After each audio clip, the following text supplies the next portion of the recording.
Hi guys, this is Breaker, and I'm bringing you another cast with, well, this is basically a replay from the most previous Zotac Cup that I can remember, March 12th. But at any rate, I'm gonna go ahead and give you guys an introduction to both players. In the upper left-hand corner, spawning is our yellow Protoss.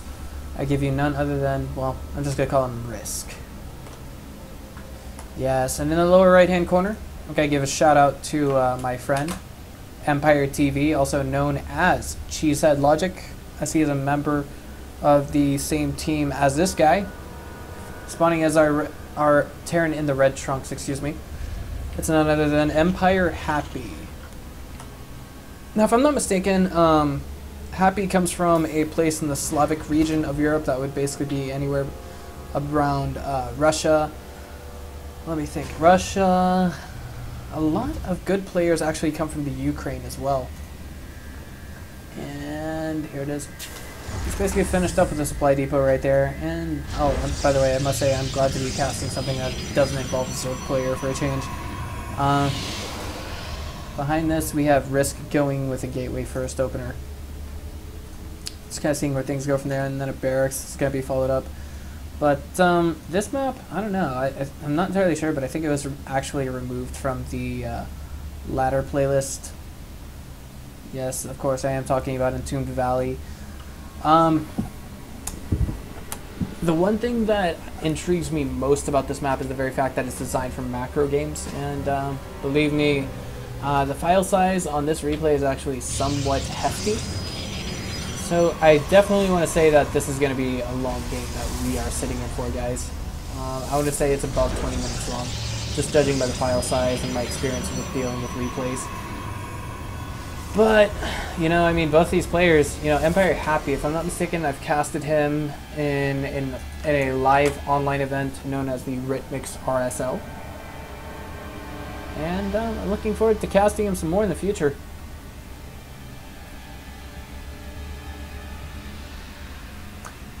Yeah, just a second. There's something about my XSplit that's bothering me, so I'm going to just go correct it real quick.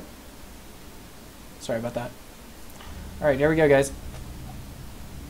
So SCV is moving out, and he saw that there's his opponent is not spawning north-south from his position. And the Zealot's going to come by and get a good look at that SCV, but oh boy. SCV is like, no, I could just dance around you all day. But of course, we also have a Stalker on the way that's going to try and get some scouting information out of his opponent. So basically what Happy did see here was, what Happy did see here was there's just a single gas. Does he know about this expo? He does, yes.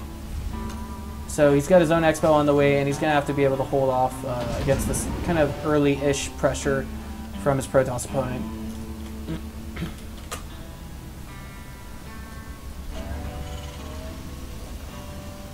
Meanwhile, both players just continuing to macro behind this because, well, honestly, EmpireHappy's not going to take a Zealot and a Stalker that seriously. The Zealot, especially when the Zealot has just found out that there's nothing over here, and it's wasted a little bit of time just getting up here. Of course, the Stalker arrives on site and does get peppered with a few Marine shots. I'm not entirely sure what league RiSK is in, but I'm definitely looking forward to casting the next replay between both of these guys. There we go, the Zealot just kind of moving up there, teensy bit.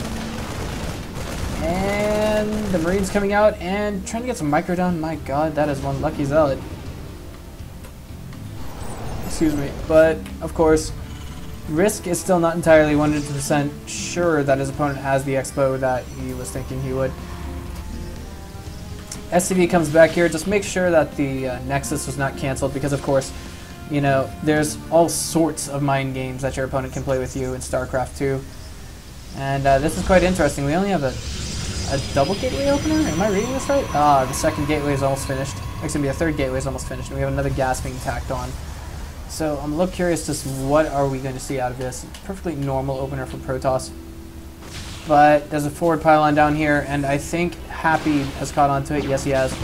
So he is not thinking perhaps that this is an all-in, but it could definitely be a feigned pressure, and one thing that I like about this from RiSK is that he's forcing his opponent to pull SCVs off the line, just kind of sapping the income a teensy bit, putting his own slightly ahead. Excuse me. And I like this move by RiSK as well, really making his opponent think. Really making him think, oh man, crap, I could get taken down by Happy, right? Or I could get taken down by this Protoss that I've never encountered before. But of course, we do have some Marauders in the mix now, and a full wall of forward bunkers. Kind of forces the SCVs off the line just temporarily. And speaking of SCVs, this one's just kind of hiding back there comfortably. Robotics Bay now at the forward position. And we have one Marauder being cranked out at a time and a reactor being added onto this factory. Quite interesting. I'm thinking that this is a... I want to say this is Wings of Liberty, but I can't be entirely certain. Let me click on something that carries a new unit, and I will get back to you guys in a second. Ah, yes, this is Wings of Liberty. So, because there's no mothership core, you can just make a mothership directly. So, here we are, back to the classical way of casting things, guys. Yeah, I don't know. It's one of those things. It kind of, I was just a little bit of a miss earlier from all of this. I was thinking to myself, well. I was just thinking to myself, well, you know, Terran's, I mean, not Terran's, but Heart of the Swarm is basically packed into the same game as Wings of Liberty, so just maybe, Wings of Liberty has the same music as Heart of the Swarm, but no, that's a very flawed way of looking at things, so I'll be able to cast things on ground that I'm more comfortable with, but one thing that we need to see from Protoss right now is some kind of AoE. He doesn't have a way of dealing with Marines in massive numbers just yet. He does have the ability to take down Marauders, I guess, one by one with the Immortal that he has here. But he's going to have to be ever so wary of the drop play from EmpireHappy. Yes, I remember that is one of the graceful plays that he has. I wouldn't be surprised to see both of these medevacs divided and headed into actually different locations. But we also, this is the curse of this game that I hate. Whenever you hear a scan go down on the map, it doesn't matter where you're looking at on the map, you will always hear it. This is a new update that came that was exclusive to Heart of the Swarm, but Factory's kind of looking like, hey, wait a minute, there's all these units moving out, now they're moving back, so this is actually going to be really bad for RiSK. We're going to see quite a few worker kills here. There's only one Zealot in the main.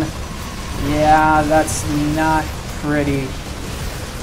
One thing that I do want to note is that it is so critical to keep your workers alive as Protoss, more so than Zerg, more so than Terran, because Zerg can instantly remax all of their units, or not remax, but instantly remax all of their workers in almost no trouble.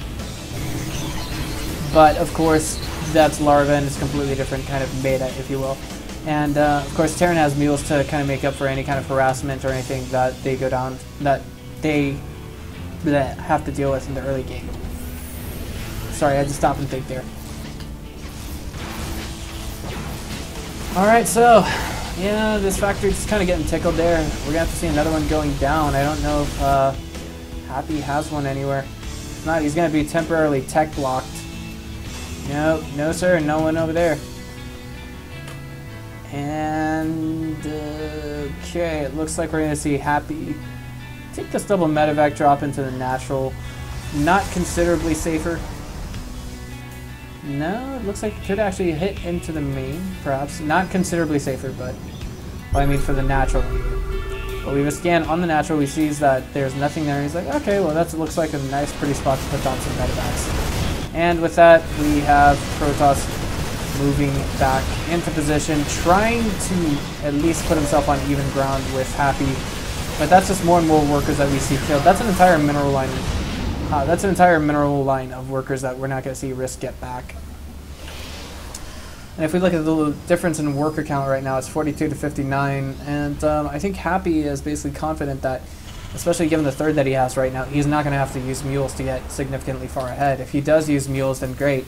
He's going to have a much larger army towards the late end of the game. But here we go. He's getting ready to put his damage on, excuse me, RiSK is getting ready to put some damage on Happy. Now we have a handful of stalkers here trying to deal with this Marine Marauder force back at home. And meanwhile, we see RiSK thinking, okay, now it's time to attack. If I don't attack, I'm definitely dead. But this is a lot of Vikings. There's no AoE to deal with them. There's almost nothing in a forward position to really deal with these Vikings. And the Vikings are just free to chase down the Colossi because there's just not enough anti-air here to really be a significant threat to this many Vikings. Let's just see. You know, there's less anti-air units here than there are Vikings, I think. Yes, there are. Just slightly, just barely, but yes, there are. There's also a Marine here just stopping any probes from trying to put down a Nexus here. So this really isn't going to pan out for RiSK. It's not going to help him that much in the long run.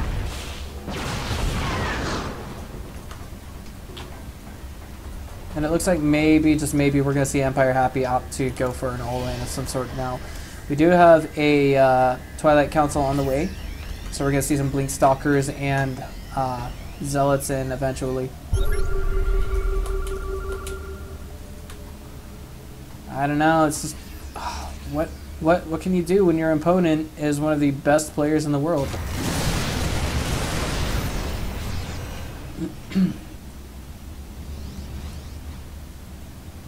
You know, I can't help but wonder, does Empire Beastie Cutie share strategies with EmpireHappy? Because I've casted Empire Beastie Cutie at the Beta Cup. That was, let me tell you, it was one of the strongest, he was one of the strongest contenders I've ever seen. Here we go. Like, all these Colossi just basically got one-shotted, and the Vikings are going to go into the main, excuse me, the natural, and more than likely just end up throwing themselves away. They're clicked to go over here, but it looks like they're going to go straight over here and make sure like there's no significant tech ups for Protoss right now. And Protoss is definitely being dwindled by his own tech right here. He's got to try and do what he can to hold off against this. Lots of Zealots warping in, but of course not before a few probes fall. And this is basically, I guess you could say, eating your opponent alive from the inside out. I've heard of fish that can do this, but now here we go. We see it being done with Terran. Now most of the Marauders are cleaned up here, but you know, I want to say that given the supply discrepancy right now and the fact that we have almost zero income coming from EmpireHappy, you know, I mean, significantly sapped income, not so much non-existent income. There was just no way you could have come back from that, and he just typed out GG and left the game. Alright guys, so thanks for watching. If you guys like what you see here, go ahead and hit the follow button. The subscribe button. Go ahead and add me as a friend on Facebook. That's facebook.com/BreakerSC2. I also have a Twitter account as well as my personal Twitch channel. And I also do some casting with ESL. I specialize in the Taiwan and China scene, so yeah. If you guys are interested in that, just go ahead and tune in. This has been Breaker. Thanks for watching. I'm going to upload this to YouTube. Have a nice day, guys.